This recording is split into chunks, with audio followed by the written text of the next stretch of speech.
By the time Reginald Lewis walked into Dunbar High School, he had already decided who he was going to be.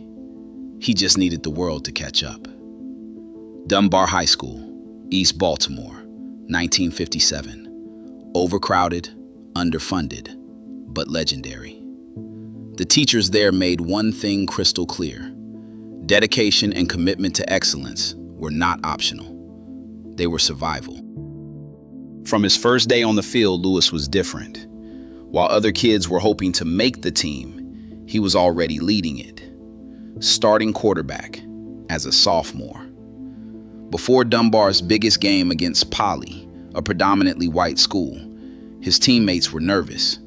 Some expected to lose. Lewis walked into that huddle and told his coach 3 words. "Coach, I play to win." They won. The headline read, "Dunbar upsets Poly in rough contest." The papers called him Bullet Lewis. He was 15 years old. But football was only part of it. Lewis ran a schedule that would have broken most grown men. School until 3, sports practice until 5, drugstore job 6 to 10, a date until midnight, home by 1, 4 hours of sleep, a quick look at the sports page and the business page, then a mad dash back to school. Every single day. His brothers barely saw him. His family knew something was building. His brother Gene Fugit Jr. said it best. He was always focusing on the future, the next accomplishment, the next objective. It was as if he was always preparing himself for something.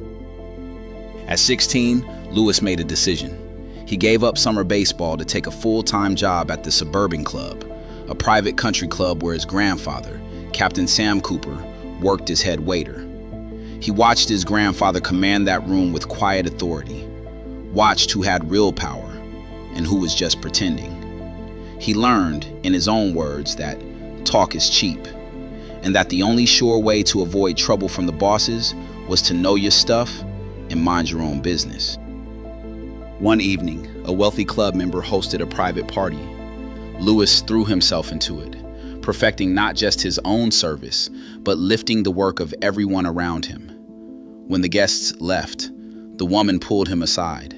She said, "Reggie, your skin is dark, so you have to work harder. One day, I'm sure you'll make a good living."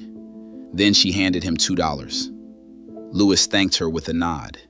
Then, to himself, he said, "You poor soul. You don't know who stands before you. A good living. I plan to have more money than you will ever have, and the good sense to recognize superior performance." That same summer, one night, he made $500, 10 times his weekly salary. He stayed until 3 in the morning while everyone else went home. Brought up the cars one after another.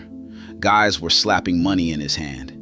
Finally, the man who threw the party grabbed him by the arm, looked him dead in the eye, and said, "Holy shit, kid.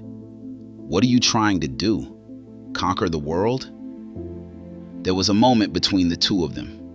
Then the man smiled, slapped a $100 bill in his hand, and said, "Hell of a job, son." Lewis knew he was right. Around that time, Lewis told his friend Ellis Goodman, a white kid his age who dreamed of becoming a U.S. Senator, what he wanted for himself. "I want to be the richest black man in America." He wasn't bragging, he was planning. Senior year, he bought his own car, a cream-colored English convertible, a Hillman, $600, negotiated himself. One of only 2 students in the entire school to own a car. The other one's father was a wealthy doctor. When his younger brothers came running outside excited for a ride, Reginald looked at them and said, "Hey, no problem. You can go for a ride as soon as you finish washing it." He graduated 118th out of 196 students. His grades didn't reflect his intelligence. They reflected how many things he was building at the same time. In the spring of 1961, Reginald F. Lewis left Dunbar High School with a football scholarship to Virginia State College in Petersburg, Virginia. He was going to be a football star, or so he thought.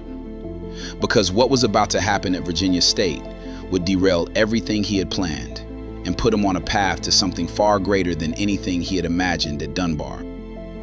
Next episode, Virginia State, the moment football ends and the law begins.